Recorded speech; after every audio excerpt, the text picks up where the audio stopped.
नमस्कार, मी बाळू चौधरी अर्थात BH भारत भ्रमंती या यूट्यूब चॅनलमध्ये आपलं स्वागत. मित्रांनो, होळीचं पर्व चालू आहे आणि ह्या होळीमध्ये होळी कशी आमच्या भागात कशी साजरी केली जाते.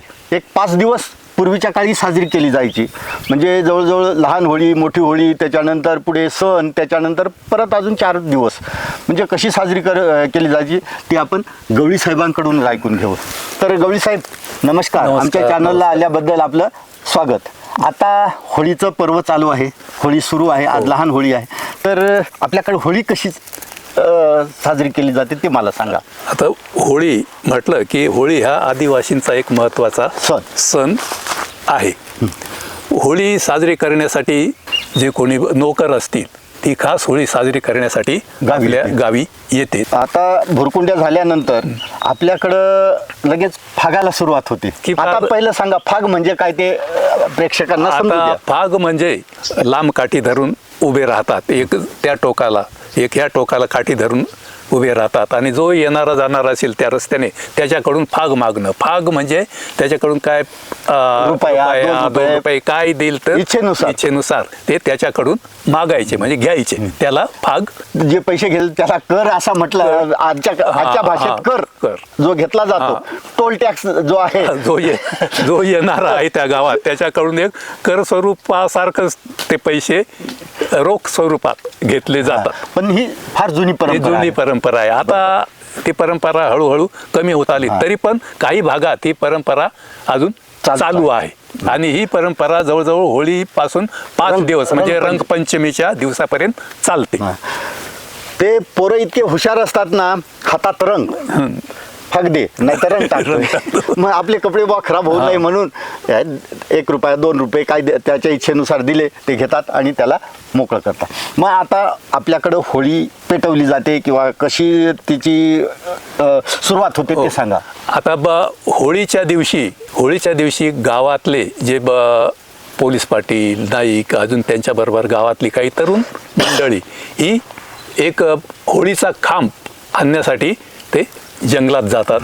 जंगलात गेल्यानंतर जो बांबूचा एक उंच असा जर हे असेल, त्याला उंच बांबू असेल त्याला खांब म्हणतात आमच्या भाषेत.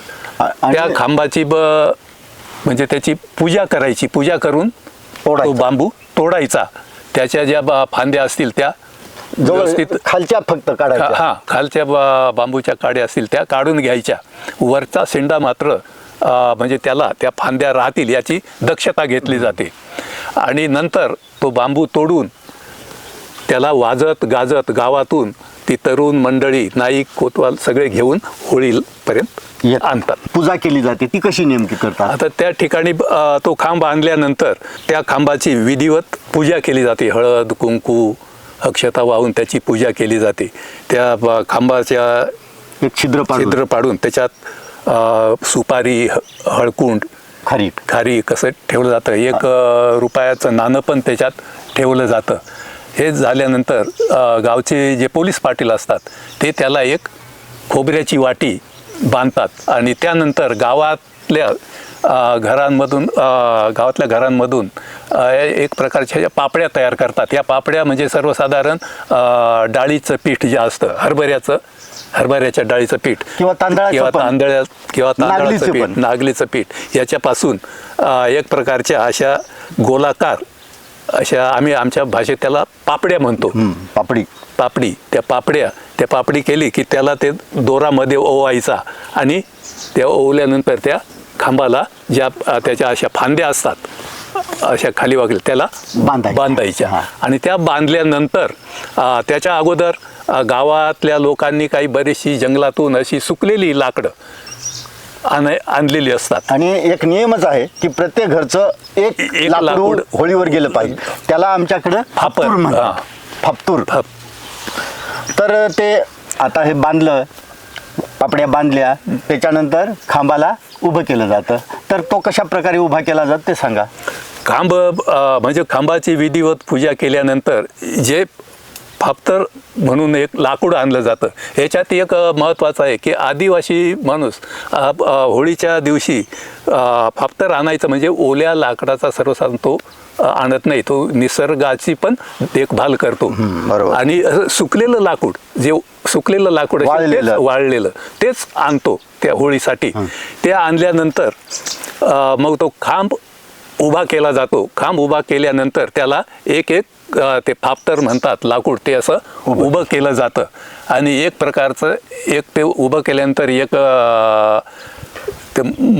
ते लाकडं रचून मोठं असं त्याला काय म्हणू आपण, होळीला भोवती लाकडं असे त्या खांबाच्या भोवती लाकडं उभे केले जातात. त्यानंतर त्याच्यात पाला पाचोळा वगैरे टाकून पेटवण्यासाठी गोल त्यानंतर ती होळी उभी केल्यानंतर ती पेटवण्यासाठी आणखी असा पाला पाचोळा किंवा आमच्याकडे एक तणस म्हणतात किंवा गवत म्हणतात, ते गवत खाली लावून द्यायचं, खाली असं लाकडांमध्ये घालून द्यायचं. ते झाल्यानंतर होळी पूर्ण रचल्यानंतर गावचे पोलीस पाटील, नाईक, त्यानंतर पंचमंडळी त्या होळी भोवती फेरा मारून एक गाणे म्हणतात, ते होळी बाई तू होळी व सदा शिमगा खेळी व, अशा प्रकारचं ते एक प्रकारचं ते त्या होळीचं स्तवन करतात, होळीचं स्तवन करतात. आणि ते झाल्यानंतर मग गावचा जो नाईक कोतवाल असतो तो मोठ्याने हाळी देतो गावातल्या लोकांना की लोका येजारे होळी पेटवली. आणि मग ती हाळी ऐकून लोक आपापलं ते नैवेद्य घेऊन होळीवर होळी पेटवली जाते.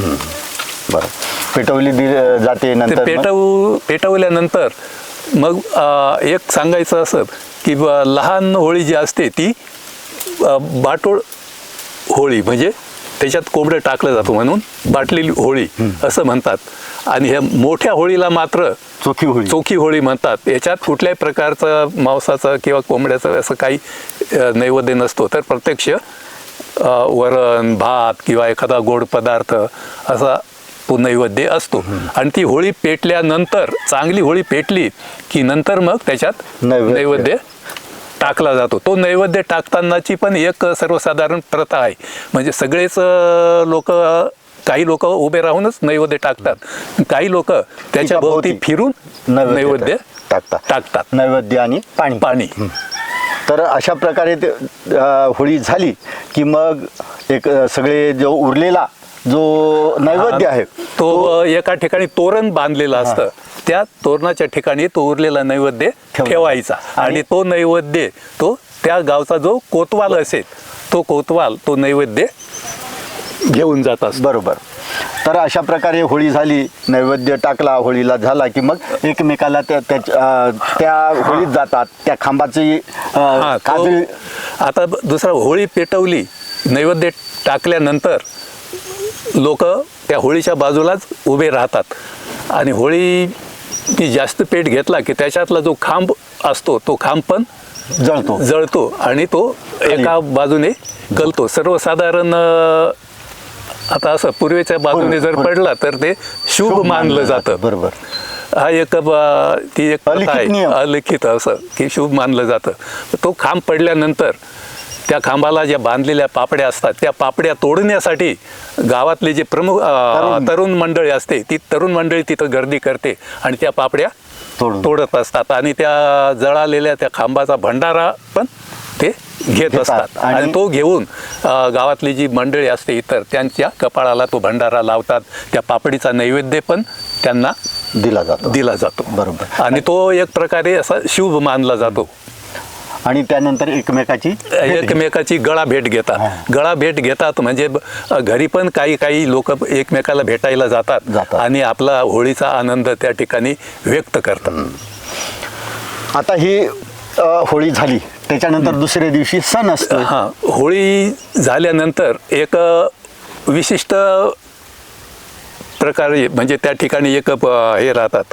आता ती प्रथा नाही, पण होळी पेटवल्यानंतर गावातली जी प्रमुख तरुण मंडळी असते ती त्याच ठिकाणी मुक्काम करत होळी जागवतात. आणि त्या ठिकाणी मग नृत्य, काहळ्या, नगारा, काय जे आपल्या गावात वाद्य असेल त्याच्यावर रात्रभर नाचायचं किंवा भजन सांगायचं किंवा तमाशा करायचा, असे वेगवेगळ्या प्रकारचे कार्यक्रम त्या ठिकाणी ते सादर करत असतात. तर आणि त्याच्यात एक असं पण आहे की पूर्वी म्हणजे असं की त्या ठिकाणी जे राहतात ते काही वेळेस रात्रीच्या वेळेस एखाद्या घरी येऊन त्या ठिकाणी जर एखादं फळाचं झाड असेल किंवा कोणाचं कपडे किंवा काही एखादी पाटी बाहेर त्या दिवशी तर त्या ठिकाणी ती पळवायची पळवायची, त्या घेऊन ठिकाणी जायची. घेऊन जाय मग ती घेऊन गेल्यानंतर मग तो सकाळी उठून तो माणूस पाहतो अरे आपलं हे साहित्य नाही, आपले कपडे नाही, आपले पाटी नाही, हे नाही. मग तो बरोबर ओळखतो काय हे होळीवाल्यांनीच घेतलेलं आहे. मग तो त्या ठिकाणी जातो ते आणण्यासाठी, पण ते तशी देत नाही. त्यांना एक खोबऱ्याची वाटी द्यावी लागते. त्यानंतरच ते साहित्य ते परत देतात. तर मित्रांनो, आम्ही सुद्धा अशा प्रकारची एक उपात केली होती की आमच्या गावचे चिंतामण डॉक्टर त्यावेळेस त्याच्याकडे मोटरसायकल होती, तर आम्ही उचलून ती नेऊन एका खोलीत ठेवली होती. सकाळी उठल्यानंतर मग गाडी कुठे गेली म्हटलं नेली असेल चोरांनी. त्यावेळेस चोर वगैरे काही नव्हते. तर मग हे बाबा होळीवाल्यांचंच काम आहे. आणि मग त्यांनी त्याच्याकडून आम्ही एक नारळ घेतलं आणि नंतर ती मोटरसायकल त्याला परत केली. अशा प्रकारे हे मजेशीर किस्से घडत असतात. कोणाचं घरात बाहेर पातेलं पडलेलं आहे तेही उचलून न्यायचं. एखादं बाहेर एखादी रोजच्या वापराची वस्तू असेल ती उचलून न्यायची. आणि शेवटी त्याला दंड म्हणून खोबऱ्याची वाटी ही द्यावीच लागायची. म्हणजे त्यावेळेस अशा प्रकारच्या वस्तू अशा तिथं समोर दिसल्या नाही की समजून जायचे होळीवाल्यांनी नेलेली आहे. तर दुसऱ्या दिवशी सण वगैरे करायचा तो तिखट गोड अशा प्रकारचा. म्हणजे त्या दिवशी कोणी मांसाहारही खात असतोय आणि कोणी गोड पदार्थही बनवतो. एक पहिल्या वेळेस एक असाही एक पदार्थ बनवला जायचा की गव्हाच्या पिठाच्या अशा मोठमोठ्या अशा जाड पुऱ्या बनायच्या, त्याला पुऱ्या. त्यात भरपूर प्रमाणात ते पुरण गव्हाचं ते भरायचं आणि मोठी पुरी तयार करायची जाडशी आणि ती त्या तेलात तळून घ्यायची. ते एकदम म्हणजे त्याचं एक चविष्ट अशी लागायची आणि ती 2-3 दिवस करून खायची एकदम मस्त. हा एक खास होळीचा पदार्थ म्हणून पहिला वापरला जायचा, केला जायचा. बरोबर पुरी. आणि त्यानंतर दुसऱ्या दिवशी धुलीवंदनाच्या दिवशी म्हणजे होळीचा सण त्या दिवशी सांगितल्याप्रमाणे की कोणी गोड जेवण करतं, कोणी तिखट जेवण करतं. म्हणजे खास कोंबड्याचा बेत असतो. त्यात काही पाहुणे पण येतात आणि त्यात थोडे मोहाची पण म्हणजे खास एक मजा म्हणून ती घेत असतात. तर अशा प्रकारे हा होळीचा सण साजरा केला जातो. आणि हा सण 5 दिवस पर्यंत म्हणजे रंगपंचमी पर्यंत हा सण साजरा केला जातो. ह्या 5 दिवसात नेमकं काय होतंय?